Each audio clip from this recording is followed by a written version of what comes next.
मुकदमो लगायो, मैंने शकल ही कौन देखी। थाने में जाए बाद में पत्रकार मैंने कहो कि थे गन पॉइंट पर लियो सुरेश कसवन। मैं क्यों गन पॉइंट मन ध्यान को मैं किया लियो। सुरेश कसवन कह भी मेरा पिस्टल लगायो। मैं गाड़ी रुकाई, गाड़ी का मैं हथियार आ और नीचे उतरियो, मेरी गिच्ची पकड़ गनपट्टी पर लगा लियो। मैं क्यों मेरे पिस्टल ही को नहीं हो। मेरे साथ 10 छोरा और गाल लिया माँ। छोरा ने ठा पड़ो मेरी रैली, छोरा थाना आ गया 100-150 बन सारा ने बजा दिया। झूठो मुकदमा गालियो। पर एक और आदमी ये बात में सच्चो है, रुपया 2,40,000 ले हमारे को 3 मांगा 2,40 में सल्टे हो।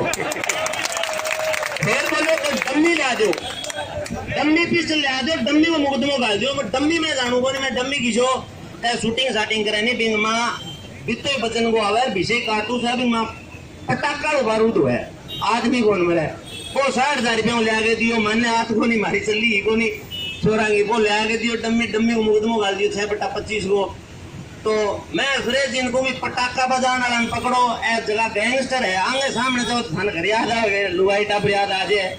माने पटाखा बजाना पकड़ो तो ते बंग समझाओ हैं, बंद पकड़ के लियो झूठो मुकदमा गाल दियो। छोड़ो आज 4-5 साल पहले मैं खिला ले सगे गए हो बढ़िया आपकी नौकरी करके पढ़ने लगा रही है। मैं तो चलो मैंने लेटर मान लियो, मैं चुनाव लड़ियो बैठू। ये चुनाव लड़ने वाला लटरी हुआ है भाई, लड़ सका है वो छोरो हो गए बामना छोरो है। मैं तो चलो समाज में जाटी और मैंने कहो मैं सुरेश जी मैं थाना देखे ही को नहीं बैठा कॉलेज के कने मारी रैली बेटा पुलिस वाला खड़िया बैठा है ही को नहीं। वो नहीं माने होगा ज्यादा करा तो मैं और बसा दूंगा। करा नेता भी आया हमारे साथ, वहां नेता ने भी चली को नहीं। दूसरी बात है 2,40 रेट 2,40 है ऊपर को 3 मांगे 2,40 मांगे। इन चीज में फर्क को नहीं हुआ है रेट में। तो सुरेश इनको सुरेश जी फंस गया थे अब कुत्ते का फंस गई। हाँ झूठ कटा ले रो नहीं छोटा धारो। मैं तो 70 किलोमीटर आया बस भर के आया और लिया बस भर के सुरत कटूंगा ना करूँ। अब कह रड़क काट यहाँ धरी और एसपी साहब ना माना तो आए जिन जाना मैं पूछ जाऊँ डीजेपी के पूछ जाऊँ मुख्यमंत्री के नोट जाऊँ कटे न कटे से आगे इन छोरे न्याय दिलावागा चेकी हो जाए मार लो मुकदमा तो तारीख दुरुस्त साल बकरे भुगत लिया ये वाला नहीं भुगत दिया ये वाला में न्याय दिलाएगा छोटा सुरत कटाओ मारो। रिक्वेस्ट है कि सागे रही हो रड़क पड़ जाएंगे। इस सुरेश जी ने याद करा दे हंसी नहीं हंसी पे रिश्पाल जी मिलता क्या जी वो केस हुआ छोरो शुरू हो जाओगे घास लेकर फोर्स हुआ सर कब्जी टूटेगी जीत कब दे कब्जी टूटेगी। अब 60 हुई है कब्जी टूट जाएगी एसपी साहब भी पहला थे कब्जी थे तोड़ दे तो मैंने तो रमान कौन करनी पड़े। ठीक है तो बहुत बहुत धन्यवाद ये सारा सागे रही हो। बाकी सुरतकटा पर मैंने विश्वास है सारी पार्टियां एक जगह बैठे थे तो विश्वास और ही ज्यादा हो गया। ठीक है जी धन्यवाद। धन्यवाद भाई साहब। ये सूरतगढ़ है और ये सूरतगढ़ लोगों की सूरत और सीरत बदलने का काम करता है। हम संघर्षों के साथी हैं। इसी बीच मेरा निवेदन रहेगा जो आए हैं मुझे तो इनमें कोई मूर्ख लग नहीं रहा है। अब सीआई साहब को कोई लग रहा है तो उनको टाटिया हॉस्पिटल है गंगानगर में इलाज करवाना चाहिए अपना। वो पैसे नहीं है तनख्वाह से काम नहीं चल रहा है। तो यहाँ संपन्न लोग भी हैं व्यापारियों का भी समर्थन है और सूरतगढ़ का व्यापार मंडल इतना कमजोर भी नहीं है। 2 रुपए की वो व्यवस्था भी व्यापार मंडल से बात करके करवा देंगे अगर इलाज करवाना है तो। सूरतगढ़ के लोगों ने तय कर लिया है पुलिस का दिमाग हर हालात में ठीक किया जाएगा। पुलिस के कर्मचारियों को लगाया तो यहाँ के लोगों की सुरक्षा के लिए। वो शराब की दुकान ढूंढ रहे हैं कि कोई हिस्सा मिल जाए, जिप्सम का काम ढूंढ रहे हैं, शर्म नाम की चीज है नहीं। और जब इस तरीके के हालात पिछले 5 दिन से बना, मैं कहना चाहता हूँ इस मामले को बिगड़ने से पहले जब बच्चे को फंसाया था तो देवकी नंदन जी जोशी हैं पल्लू के सरपंच जिम्मेदार आदमी हैं, उनके पिताजी भी 4 बार सरपंच रहे हैं। उनका फोन आया था तो विनोद जी हमारे रिश्तेदार हैं। मैंने सीआई साहब को 3 टेलीफोन करे थे उस दिन 2-2 घंटे के अंतराल में, 1 मिनट में नहीं करे, चलो आदमी बिजी भी हो सकता है।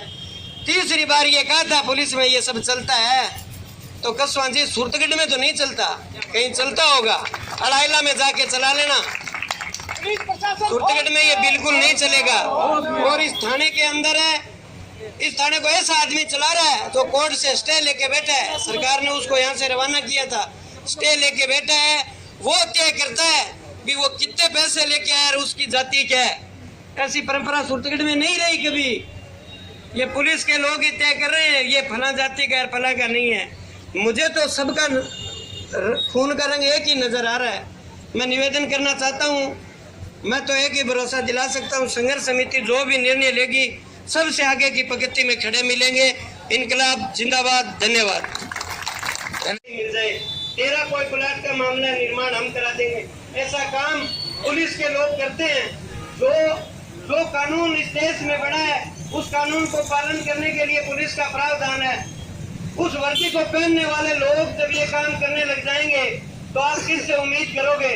ये ना जाति का मामला है। नौकरी भी कर रहा है, अपना और अपने परिवार का, अपने माँ बाप का सहारा बढ़ रहा है। लेकिन भाई प्रदीप शर्मा के साथ जो ऑडियो में हम लोगों ने सुना है और ऑडियो में नहीं सुना, आसपास जो भी लोग मिले हैं, जिन लोगों ने भी बातचीत की है, उन सब ने ये बात कही है कि झूठा फंसाया गया है और सिर्फ इसलिए कि उस पिस्टल का जिक्र जिन्होंने किया उसकी एसपी तक बात पहुंच गई। अब उस पिस्टल को कहां छुपाएंगे? दूसरे जिले के नाबालिग को लेकर के आ जाओ, हम उसका सिर्फ साइन करवाएंगे, कुछ होने नहीं देंगे, आपको तारीख भी नहीं जाना पड़ेगा, तारीख भी हम जाएंगे, हम साथ लेकर के जाएंगे, सारी की सारी बातें ऑडियो में कही गई। तो इससे ज़्यादा बड़ी स्पष्ट कहानी और हो नहीं सकती। और सूरतगढ़ की हमेशा से ये खूबसूरती रही है कि सूरतगढ़ के अंदर जब जब भी इस तरह के बड़े कोई अन्याय अत्याचार की घटना हुई है, पूरा का पूरा सूरतगढ़ का हर वर्ग, चाहे वो व्यापारी हो, चाहे खुदरा के हो, चाहे और कोई व्यापारी हो, चाहे बार संघ हो, चाहे मजदूर हो, हर वर्ग, चाहे कर्मचारी हो, अधिकारी हो, सारे के सारे यानी सूरतगढ़ ने एक साथ होकर के और उस अन्याय अत्याचार के खिलाफ लड़ाई लड़ी है। और जब जब भी सूरतगढ़ के हर व्यक्ति ने लड़ाई लड़ने की ठानी है, उसका रिजल्ट भी सूरतगढ़ के अंदर मिला, इसमें कोई दो राय नहीं है। इसलिए इस बात का भी रिजल्ट अब पूरा मिलेगा। जो भी दोषी अधिकारी हैं, इसके एसपी साहब से मिले, राजेंद्र उपाध्याय जी, देव किशन जी, आप मिले, उन्होंने आश्वस्त किया कि हम जल्दी से जांच करवाएंगे। लेकिन कब जब सीओ साहब इधर आए और सीओ साहब ने आकर के सिर्फ थाने में आकर के थाने के अधिकारियों से बात करके वापस चले गए, इससे थोड़ा सा संशय पैदा होता है कि आपको आकर के कम से कम जिन्होंने आपके पास गए, एप्लीकेशन दी, जो परिवादी है, उनके पास जाकर के आप पूछो तो सही आपका क्या मामला है, क्या बातचीत हुई है, क्या नहीं हुई है। तो ये जो कल का मामला है, ये इस पर थोड़ा सा संदेह व्यक्त, पिछली बार किसको दिया था, अगली बार किसको दोगे, नहीं, वोट वाली बात वोट वाले टाइम करांगा, राजनीति की बात राजनीति के समय करेंगे जब चुनाव आएगा। लेकिन आज और उसके बाद, उसके अलावा कभी राजनीति की बात करनी नहीं और हम लोगों ने कभी की नहीं। एक राय होकर के हम सब लोग इसके लिए संघर्ष करेंगे, लड़ाई लड़ेंगे। जो भी दोषी अधिकारी है उन दोषियों खिलाफ यानी उन दोषियों खिलाफ कार्रवाई करें, हमारे इस बच्चे को 169 की रिहाई करें, दोषी खिलाफ मुकदमा दर्ज हो और मुकदमा दर्ज हो करके और यहाँ से उनको बाहर भी यानी किया करने का काम करें इंसान। और जब तक इस यानी प्रदीप शर्मा को न्याय नहीं मिलता है, जब तक सूरतगढ़ को न्याय नहीं मिलता है, ये संघर्ष है वो पूरी तरह से जारी रहेगा। और मैं और मेरी पार्टी के लोग और मेरे पूरे के पूरे कार्यकर्ताओं की टीम इस संघर्ष में हमेशा आखिरी दम तक, आखिरी समय तक इस संघर्ष के पूरा का पूरा साथ रहेंगे।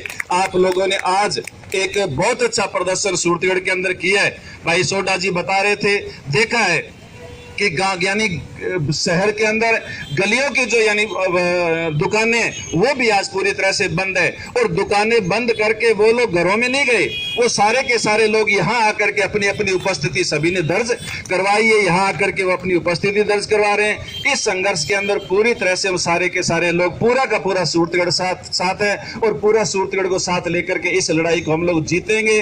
भाई प्रदीप शर्मा की रिहाई होगी, इस पर किसी तरह का जो झूठा चार्ज लगाया गया, झूठा जो मुकदमा दर्ज किया गया है, वो इनको वापस लेना पड़ेगा। और जिन दोषी पुलिस अधिकारियों ने ये सारा का सारा कृत्य किया है, उनके खिलाफ है वो कार्रवाई का काम भी उनको अधिकारियों को करना पड़ेगा। आज आप लोगों ने एक प्रोग्राम किया, इसके लिए आप लोगों का धन्यवाद। आखिरी समय तक हम लोग तो ये काम हो ही नहीं सकता। तो साथियों, आप सब लोग इस लड़ाई में यहाँ पहुंचे हो, आगे भी ये लड़ाई लंबी लड़नी पड़ सकती है और ये कोई पहला मामला नहीं है। अब ये इसके साथ हुआ है, कल को हम में से किसी का भी नंबर आ सकता है, कल को किसी पे भी झूठा मुकदमा कोई भी डल सकता है। तो बच्चे को जो कॉलेज में पढ़ाई भी करता है, पैसा कहाँ से लाता है, फीस कहाँ से भरता है। एक डेयरी पर मजदूरी करके वो फीस भर के पढ़ाई जा रहा है। वो आगे अफसर बनना चाहता है, अधिकारी बनना चाहता है। क्या हालत है उस घर की, क्या हालत है। अरे आपने 25 साल सेक्टर में मुकदमा डाल दिया। अभी आपने ऑडियो सुना होगा, क्या कह रहे हैं उसके परिवार के लोग। हमारी सेफ्टी है, हमारा सिस्टम है, हमारा सिस्टम है, हमारी सेटिंग है। हम करेंगे वो सीआई करेगा। कैसे नाच रहा सीआई, कैसे नाच रहा सीआई। 2-3 महीने पहले सावल शेर की 2 बेटियों ने आत्महत्या की और वो गेम थी इस डीएसपी प्रतीक मिल की। जो प्रतीक मिल डीएसपी उस मुकदमे में नामजद आरोपी है साथियों। लेकिन जो पहले बोले जा रहा है कि जातिवाद का रंग दिया जा रहा है, जातिवाद का रंग तो आप दे रहे हो। एक मंत्री महोदय के नीचे उसकी छत्र छाया में आप लोग यहाँ सूरतगढ़ में अन्याय कर रहे हो और वो मंत्री महोदय बैठकर आप लोगों की देखभाल कर रहा है, आपके अत्याचारों का है वो सुरक्षित कर रहा है। आज से अगर 3 महीने पहले वो डीएसपी को वो दो बेटियां थी, प्याज के छिलके की तरह इनके कारनामे बता रहा हूं और मेरा वीडियो मुख्यमंत्री भजनलाल के पास भेजे, इनकी पतलून उतरवा देंगे। यह पहली बार नहीं हुआ और कोई पहले जो आए वो दूध के धुले हुए नहीं थे। गरीब लोगों की जमीनें या भूमाफियाओं और बड़े बड़े सत्ताधारी नेताओं ने छीनी, गरीब लोगों की जमीनें छीनी और ये खाकी वर्दी है वो इनकी रक्षक बनी, रक्षक की भक्षक बना हुआ है। ये रक्षा नहीं करते, ये पैसे माल के पीछे है जिसको